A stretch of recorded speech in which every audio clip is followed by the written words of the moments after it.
Hello बच्चों, कैसे हो? आज हम पढ़ेंगे variation in the value of G. G की वैल्यू में वेरिएशन किस किस पोजीशन में, किस किस कंडीशन में आता है। वैसे हम जानते हैं कि जी की जो वैल्यू है सरफेस ऑफ अर्थ पे वो कितनी होती है। हमने निकाला था जी की जो वैल्यू होती है सरफेस ऑफ अर्थ पे वो 9.8 मीटर अपॉन सेकंड स्क्वायर होती है। दैट मीन्स अर्थ जो है किसी भी ऑब्जेक्ट को इतने फोर्स से अपनी तरफ अट्रैक्ट करती है towards the centre of the earth. तो वेरिएशन ऑफ इस जी की जो वैल्यू में है, क्या वेरिएशन आएगा? तो देखो, हमने पढ़ा है कि अगर अर्थ के सेंटर की मैं बात करूं तो अर्थ के सेंटर से इस अर्थ के सेंटर की डिस्टेंस कितनी है? 0। तो जब हमने जी की वैल्यू निकाली थी तो हम निकालते थे जी कैपिटल एम मतलब मास ऑफ अर्थ और आर का स्क्वायर। जब यहाँ इस सेंटर से इस सेंटर की डिस्टेंस 0 है तो आर की जगह मैं वैल्यू पुट करूंगा 0 का स्क्वायर। और जब नीचे 0 का स्क्वायर आएगा तो 0 के स्क्वायर से जीएम को अपन डिवाइड करेंगे तो टोटल आंसर हमारे पास आ जाएगा G is equal to 0। That means surface of earth पे, अर्थ के सरफेस पे जी की value 9.8 metre upon second square है। बट सेंटर पे इसकी वैल्यू क्या रहेगी? 0। क्यों रहेगी? क्योंकि उसकी जो रेडियस है सेंटर पे, अर्थ की रेडियस जो सेंटर पे क्या रहेगी? 0। 0 होने के कारण जी की वैल्यू भी surface of earth, centre of earth पे क्या रहेगी? 0। Okay, next. अब हम देखेंगे, अब हमने देखा कि सरफेस ऑफ अर्थ, देखो ये पूरा सरफेस ऑफ अर्थ है। ओके, हम यहाँ डिस्कस करते हैं। जैसे ये पूरा राउंड है, इसे हम सरफेस बोलेंगे। रेड कलर से एक बार बता रहा हूं मैं, ये आपका पूरा सरफेस है ना। यहाँ पे जो जी की वैल्यू रहेगी वो 9.8 रहेगी। ये सेंटर है, यहाँ पे जो जी की वैल्यू रहेगी 0 रहेगी। तो दो कंडीशन हमने देखी कि सरफेस ऑफ अर्थ पे 9.8 है, सेंटर पे 0 है। तीसरी कंडीशन हम क्या डिस्कस करेंगे कि अगर मान लो कोई बॉडी यहाँ पर है, एम मास की कोई बॉडी, स्मॉल एम मास की, कैपिटल एम का अर्थ का मास, ये इसका सेंटर और इसकी रेडियस आर। ओके, सपोज ये जो एम मास का ऑब्जेक्ट है, कौन सा, ये ब्लैक कलर से देखना, ये ऑब्जेक्ट अगर मैं इसको ऊपर ले जाता हूँ, सपोज मैं अर्थ के सरफेस से, मीन्स जहां हम रह रहे हैं उस सरफेस से मैं इसको करीबन 5000 किलोमीटर अपर ले जाता हूँ। कितना? तो कंडीशन कुछ ऐसी हो जाएगी, सपोज ये अर्थ है, ये सेंटर है, ये रेडियस हमें पता है कितनी होती है, 6400 किलोमीटर।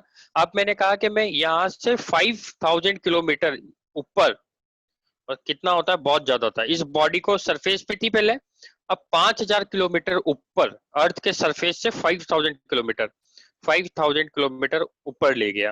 देखो ये स्मॉल एम, ये कैपिटल एम, और ये रेडियस होगा आर, और ये हाइट होगी अर्थ के सरफेस से कितनी? 5000। अच्छा, अब यहाँ पे यूनिवर्सल ग्रेविटेशनल कांस्टेंट या ग्रेविटेशन फोर्स निकालते हैं। तो हमें न्यूटन ने बताया था कि जो ग्रेविटेशन फोर्स होगा वो यूनिवर्सल ग्रेविटेशन कांस्टेंट दोनों ऑब्जेक्ट के जो मास है उसके प्रोडक्ट के बराबर, और उन दोनों के बीच की जो डिस्टेंस है, मान लो ये डिस्टेंस है आर और ये जो डिस्टेंस है एच, इन दोनों के बीच के जो डिस्टेंस होगा उसके स्क्वायर के इनवर्सली प्रोपोर्शनल होगा ये फोर्स। ऐसा हमने पढ़ा था। तो हमारे पास एक इक्वेशन आ गई, F equal to capital G small M capital M upon R plus H का होल स्क्वायर। ये अर्थ की रेडियस और ये एच क्या था? अर्थ के सरफेस से एच हाइट कितनी? 5000। ओके, यहां से हम देखते हैं एफ को हम कहते हैं कि F force, M G force से कोई भी बॉडी को, इस एम को, ये 5000 की 5000 ऊपर है अर्थ के सरफेस से, पर इसको अर्थ किसी फोर्स से खींच रही होगी, F equal to M G से नीचे की तरफ, चाहे कितनी भी ऊपर है पर खींच तो रही होगी, अपनी तरफ अटैक कर रही होगी। तो हमने इस एफ की जगह डाल दिया M G equal to F, F की जगह हमने ये कर दिया। अब हम आ जाता है कैपिटल जी कैपिटल एम और आर, यहाँ से हम देखेंगे, यहाँ से हम देखेंगे कि स्मॉल एम से स्मॉल एम कैंसल आउट हो जाएगा, तो हमारे पास जो नई इक्वेशन आएगी, स्क्रीन पे देखना, वो आएगी G capital M R plus H का होल स्क्वायर। अच्छा, ये कौन सा जी है? ये हाइट वाला जी है। नॉर्मल जी क्या था? नॉर्मल जी की वैल्यू 9.8 कैसे निकाली थी? Capital G capital M upon R square, क्या ऐसे ही निकाली थी? अब इसको मैं डिवाइड कर देता हूं, तो तुम ये देखो, ये जीएम और ये जीएम, क्या जी की वैल्यू 6.67 है, इस जी की वैल्यू भी 6.67 है। अर्थ का मास और अर्थ का मास दोनों भी बराबर है, तो इस वैल्यू से ये वैल्यू कैंसिल आउट हो जाएगी, और ये आर स्क्वायर कहाँ चला जाएगा इसकी लिए। तो हमारे पास जो नई इक्वेशन आएगी वो जी एच अपॉन जी, ये जी एच क्या है, ग्रेविटेशन ऑन हाइट, कितनी हाइट पे, 5000 पे, और ये ग्रेविटेशन क्या है, सरफेस ऑफ अर्थ पे। ओके ओके, हमारे पास इक्वेशन आई आर का स्क्वायर आर प्लस एच का होल स्क्वायर। किसी को कोई प्रॉब्लम नहीं है यहाँ तक? चलो अब देखो, अब यहाँ से पूरी लॉजिकल खत्म हो गया, अब मैथमेटिक्स चलेगी। थोड़ी देर के लिए मैं क्या करता हूँ, इस जी को इधर ट्रांसफर कर देता हूँ, तो मेरे पास नई इक्वेशन आ जाएगी G H is equal to G R का square upon R plus H का होल स्क्वायर। ओके, अब मैं ये वाला जो कंटेंट है इसको थोड़ी देर के लिए नहीं लिख रहा हूँ, सीधा मैं इसको डिस्कस करता हूँ। ओके, आर प्लस एच के होल स्क्वायर को हम आगे सॉल्व करते हैं। तो मैंने यहां से क्या करा, आर का मल्टीप्लाई कर दिया और आर का डिवाइड कर दिया आर प्लस एच के होल स्क्वायर में। ठीक है, होल स्क्वायर मीन्स इस तरह से, ये स्क्वायर मैंने यहाँ लगा दिया। किसी को कोई प्रॉब्लम है क्या? नहीं, क्योंकि देखो ये आर से ये आर कैंसल आउट हो जाएगा, तो मेरे पास ये इक्वेशन आ जाएगी।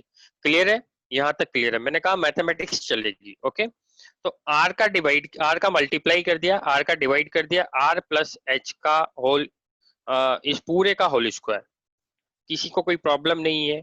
ओके, सपोज इस आर को मैं इससे मल्टीप्लाई करता हूं, तो मेरे पास इक्वेशन आएगी R square plus H R, और अपॉन में क्या था, आर का होल स्क्वायर। किसी को कोई दिक्कत? कोई दिक्कत नहीं है। अच्छा, यहां से आर और यहां से आर कॉमन ले लो, कॉमन ले लोगे तो क्या आएगा, R upon R plus H, और ये आर से आर कैंसल आउट हो जाएगा। कोई प्रॉब्लम है? नहीं है ना? ओके, नेक्स्ट देखो, आर प्लस एच का होल स्क्वायर। सपोज मैं यहां से आर कॉमन ले लेता हूं, ठीक है, तो आर कॉमन लूंगा तो आर यहाँ आ जाएगा 1 + h/r, और इस पूरी टर्म का होल स्क्वायर। अब मैं इस टर्म को ऐसे करता हूँ कि R square R plus H, sorry, R का स्क्वायर 1 + h/r का होल स्क्वायर। स्क्वायर को अलग अलग कर दिया, ऊपर की टर्म तुम्हें पता है क्या चल रही थी, जी आर स्क्वायर, और इधर क्या था, G R square upon R square बाहर आया, यहाँ आएगा 1 + h/r का होल स्क्वायर। ये आर स्क्वायर से ये आर स्क्वायर कैंसल आउट हो गया, तो मेरे पास क्या इक्वेशन आई, तो जी जो हाइट पे है, वो जी जो सरफेस पे है 1 + h/r। अच्छा, अब देखो, ध्यान से देखना, ध्यान से देखना, तुम देखोगे कि जो जी जो हाइट है, ये कम होगी या ज्यादा होगी, जी से कंपेयर करते हैं। अच्छा, एच की वैल्यू मैंने 5000 बताई थी, और इसकी वैल्यू मैंने 6400 बताई थी। क्या अपन ऐसा कर सकते हैं, अपन एक बार वैल्यू पुट करके देखते हैं। जी की वैल्यू तुम्हें पता ही है कितनी होती है, 9.8, तो जी एच आ जाएगा। यहाँ सारी वैल्यूज पता है। चलो देखते हैं, इसको आगे सॉल्व करते हैं। देखो, जी एच जो होगा, जी की वैल्यू 9.8, ओके, अपॉन 1 + 5000 अपॉन 6400 का स्क्वायर। ओके, अंदर की वैल्यू को सॉल्व कर लेते हैं। अभी मैं ये वाला पार्ट सॉल्व करता हूँ, तो हमारे पास आएगा 6400 + 5000 अपॉन 6400 का होल स्क्वायर। इन दोनों को ऐड कर लेते हैं, तो हमारे पास आएगा 11400 अपॉन 6400 का स्क्वायर। टू जीरो से to zero cancel out.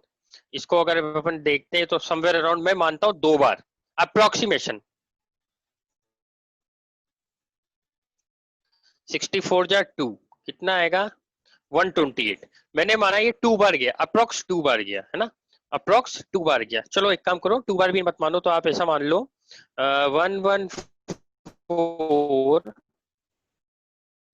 114 upon 64 times, और फिर 8 टाइम्स, क्या 1.8 टाइम्स जाएगा, अप्रोक्सीमेशन मान लो, और इसका स्क्वायर कर देंगे, तो इसका स्क्वायर कितना आ जाएगा, कितना आ जाएगा बच्चों इसका स्क्वायर, बताओ। ओके, करके देख लेते हैं, चलो सॉल्व कर लो।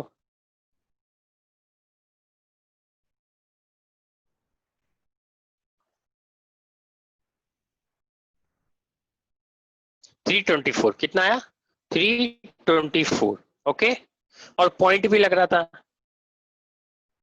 पॉइंट भी था ना 1 पॉइंट, तो 3.24 मान लो।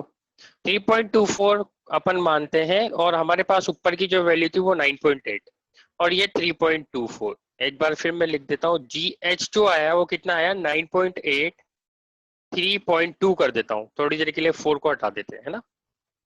तो अब देखो ये इससे कैंसिल आउट, 32 जो कितनी बार डिवाइडेड होगा, समथिंग समथिंग 3 बार। तो GH की जो वैल्यू आई वो कितनी आई 3 आई ओके। और G की वैल्यू कितनी आई थी 9.8। तो which is greater, GH is greater और G इज ग्रेटर। साफ साफ दिख रहा है ये 9.8 है और ये 3 है। दैट मीन्स हमें ये पता लगता है कि मैं अर्थ के सरफेस से जितना ऊपर जाऊंगा तो जो G की सरफेस की वैल्यू है वो क्या होती होगी, G पे 9.8 थी पर जैसे 5000 किलोमीटर ऊपर गया तो G की वैल्यू कितनी होगी 3। तो इससे हमें पता लगा कि अर्थ के सरफेस से ऊपर जाता हूं तो G की वैल्यू में वेरिएशन आता है। और क्या वेरिएशन आता है, G की वैल्यू कम होने लगती है। 9.8 से कितनी हो गई 5000। अगर मैं इसको 10,000 ले लूं तो और कम हो जाएगी। ओके, इतनी बात क्लियर है, इतनी बात क्लियर है। तो अपन इसको आगे 3, 2, 1 करके ओके। तो हमने ये देखा कि कंक्लूजन क्या निकलता है बच्चों, बाय इक्वेशन थर्ड, मतलब ये वाली इक्वेशन थर्ड। इक्वेशन थर्ड क्या आती है, GH जो होगा G equal to G upon 1+H/R का होल स्क्वायर। इस इक्वेशन को हमने थर्ड इक्वेशन दी। इस थर्ड इक्वेशन से क्या कंक्लूजन आया हमारे पास, we can say that the value of G decreases as we go above the earth surface. Conclusion ये आया कि अगर हम अर्थ के सरफेस से ऊपर जाएंगे तो जो G की वैल्यू अर्थ के सरफेस पे 9.8 है वो धीरे धीरे जैसे जैसे अल्टीट्यूड बढ़ेगा वैसे वैसे कम होगी। एक छोटा सा इंस्टेंट देखते हैं, छोटा सा पर्टिकुलर एग्जांपल देखते हैं। सपोज मैं अर्थ के सरफेस से 500 किलोमीटर आया तो G की जो वैल्यू होगी 9.6 हो जाएगी। सपोज मैं 1000 किलोमीटर आया तो G की वैल्यू 9.4 हो जाएगी। सपोज मैं 2000 आया तो G की वैल्यू 8 हो जाएगी। सपोज मैं 3000 किलोमीटर अर्थ के सरफेस से ऊपर आया तो G की वैल्यू 7 हो जाएगी। और सपोज मैं अर्थ के सरफेस से 6400 ऊपर आया तो G की जो वैल्यू सरफेस पे 9.8 थी वो करीबन 4 हो जाएगी ओके। तो इस तरह से और ऊपर जाएंगे 10,000 किलोमीटर तो कितनी हो जाएगी 2 हो जाएगी। तो जैसे जैसे हमने कंक्लूजन क्या निकाला कि अर्थ के सरफेस से जैसे जैसे ऊपर जाएंगे वैसे वैसे जो G की वैल्यू 9.8 अर्थ के सरफेस पे थी वो डिक्रीज होने लग जाएगी। दैट मींस हमारा टॉपिक क्या था, variation in the value of G की वैल्यू में क्या आ रहा है, वेरिएशन आ रहा है, मतलब चेंज आ रहा है। क्या कैसे चेंज आ रहा है, जैसे जैसे मैं अर्थ के सरफेस से ऊपर जाऊंगा G की वैल्यू में वेरिएशन चेंज आता जाएगा। क्या चेंज आएगा, G की वैल्यू डिक्रीज होती जाएगी ओके। ये हमने अभी प्रूफ कर लिया। चलो इसमें आगे और देखते हैं, बाइनोमियल है थोड़ा सा, देखो थोड़ा सा मैथ्स है ना, उसको समझना पड़ेगा। वैसे तो क्लास 11th के लेवल की है पर मैं फिर भी कोशिश करूंगा कि आपको समझा पाऊं। तो नेक्स्ट देखते हैं by equation third. Equation third से हम क्या लिख सकते हैं, हमारे साथ चलना, GH equal to G 1+H/R का होल स्क्वायर है। क्या इस तरह से है, इसको मैं ऐसे लिख सकता हूँ बच्चों, कोई प्रॉब्लम हो तो बताना। देखो G1 इसको ऐसे लिख सकते हैं, GH इक्वल टू G और यहाँ 1+H/R की पावर -2। -2 का मतलब पहले ये अपॉन में थी, अभी मैं उसको ऊपर ले गया माइनस लगा दिया। पहले यहाँ क्या था 1+H/R का होल स्क्वायर। तो मैं ऐसे करता हूँ, कई बार हम ऐसे लिखते हैं ना कि अगर नीचे लिखा रहता है 10⁻², तो जैसे ऊपर जाएगा तो क्या हो जाएगा 10⁻²। तो सेम उसी तरह से मैंने क्या कर दिया, GH equal to GH is equal to G multiply by 1+H/R का -2।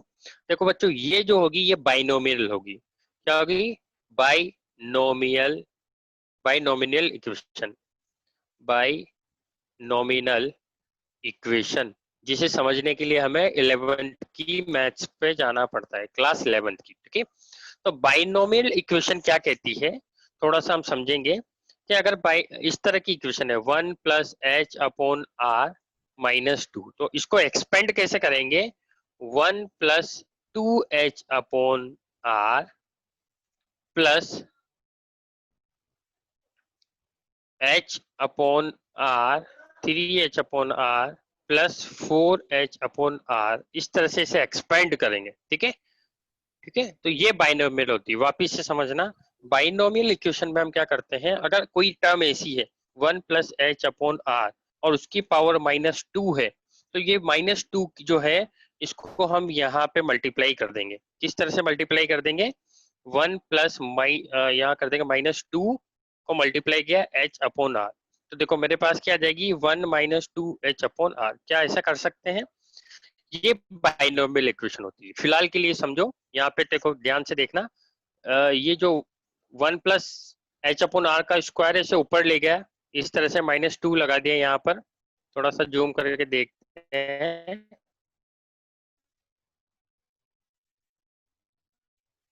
थर्ड इक्वेशन को, इस टर्म को मैं यहाँ पे ले गया और -2 आ गया। ओके, अब इसको मैंने बाइनोमियल से एक्सपेंड किया, तो जी, तो हमने देखा थर्ड इक्वेशन हमारे पास आई, GH is equal to Z 1+h/r का होल स्क्वायर। ओके, ठीक है बच्चों, यहाँ तक तो हमारे पास थर्ड इक्वेशन आ गई थी। अब देखो इसको हम आगे सॉल्व करते हैं बाइनोमियल से, है ना। तो बाइनोमियल इक्वेशन कहती है कि कभी भी इस तरह की टर्म्स आपके पास हो, तो ये वाली जो वैल्यू है इसको हम माइनस में ऊपर ले जाते हैं। सेम उसी तरह से जैसे 10 की पावर 2 है, 10 टू द पावर 2 को अगर मैं अपॉन के ऊपर ले जाता हूँ तो 10 टू द पावर -2 मुझे लिखना होता है। ओके, तो सेम उसी तरह से यहाँ पे मैं 10 इस पूरी टर्म को ऊपर ले जाऊंगा, तो कैसे होगा मेरी इक्वेशन, हमारी इक्वेशन होगी कुछ इस तरह से, GH is equal to G 1+h/r -2। अब देखो ये पूरा बाइनोमियल फॉर्म आ गया, ये वाला कंटेंट जो ये आप देख पा रहे होंगे अपनी स्क्रीन पे, ये वाली जो फॉर्म है इसे बाइनोमियल से हम सॉल्व करेंगे। तो बाइनोमियल इक्वेशन कहती है कि अगर आपके पास इस तरह की टर्म आ जाए, इस तरह की कोई वैल्यू आ जाए और माइनस का, तो इसको आप इससे मल्टीप्लाई कर दें। तो देखो 1 प्लस -2 को मल्टीप्लाई किया h/r से, तो इसे सॉल्व करने के बाद आया मेरे पास 1 - 2h/r। क्या समझ में आया, तो मैंने यहाँ लिख दिया, हमारे पास एक नई इक्वेशन आ गई। किस तरह से, GH को ऐसा का ऐसा ही, G ऐसा ही था, 1+h/r -2 की जगह अब मैंने क्या लिख दिया, GH equal to G 1 - 2h/r। कोई प्रॉब्लम, हमारे पास एक नई इक्वेशन आ गई, वो आ गई इक्वेशन 4। GH इक्वल टू क्या आया, G 1 - 2h/r, इसे हम इक्वेशन 4 कहेंगे। अब हमारे पास बच्चों दो इक्वेशन आई। देखो थर्ड इक्वेशन क्या आती है हमारी, GH equal to G upon 1+h/r का होल स्क्वायर, ये हमारी थर्ड इक्वेशन थी। और फोर्थ इक्वेशन क्या है हमारी, GH equal to G 1 - 2h/r, ये हमारी फोर्थ इक्वेशन आई। ओके, तो इन दोनों इक्वेशन को कहाँ कहाँ कैसे कैसे यूज करेंगे, इसके बारे में हम डिस्कस करते हैं आगे। चलो आ जाओ, तो तुम्हारे दिमाग में अभी दो टर्म होनी चाहिए, थर्ड इक्वेशन। थर्ड इक्वेशन फिर एक बार मैं बता देता हूँ, what is the third equation. Third equation is GH equal to G 1+h/r का whole square is our third equation. and what is our fourth equation, it is GH is equal to G 1 - 2h/r is our fourth equation। तो देखो third equation कहाँ use करेंगे और fourth equation कहाँ use करेंगे, क्यों मैंने इसको बाइन ऊपर ले गया, क्यों मैंने इसको बाइनोमियल बनाया, उसके पीछे एक लॉजिक है, और वो लॉजिक ये है, उसको हम पढ़ते हैं। देखो, इफ h इज स्मॉल, अगर h छोटा होगा comparative to r, we can neglect the height, we can neglect the height power of h/r।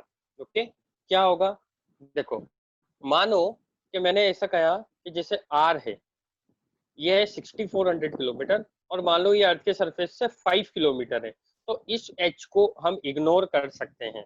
इस h को क्या कर देंगे, हम इग्नोर कर देंगे। क्यों क्यों इग्नोर कर देंगे, क्योंकि ये 6400 किलोमीटर है, 64,000 किलोमीटर है, और ये सिर्फ और सिर्फ ओनली 5 किलोमीटर है। तो जो जी में वेरिएशन आएगा बहुत माइनर सा वेरिएशन आएगा, जैसे सरफेस पे लगेगा 9.8 और अबव जो अर्थ के सरफेस से ऊपर कितना लगेगा, ऐसे मानो ये लगेगा 9.8 और 2, यहाँ अगर 9.84 लग रहा होगा तो यहाँ लगेगा 9.82, तो ये 2 और ये 4 थर्ड डेसिमल के बाद सेकंड डिजिट है, तो इसमें बहुत कम चेंज आया, इस वजह से हम इसको क्या करते हैं, इसको 9.8 ही कंसिडर कर लेते हैं। ओके, आगे देखते हैं इक्वेशन फोर्थ क्या कहती है। इक्वेशन फोर्थ हम कहाँ यूज करेंगे, equation fourth can be use when height is very small in comparison to the radius of earth. Okay, when the height is comparable to radius of earth we can use the third equation. देखो, G H is equal to G upon 1 plus H upon R का whole square. हम कब use करेंगे, जब ये height इससे comparable होगी।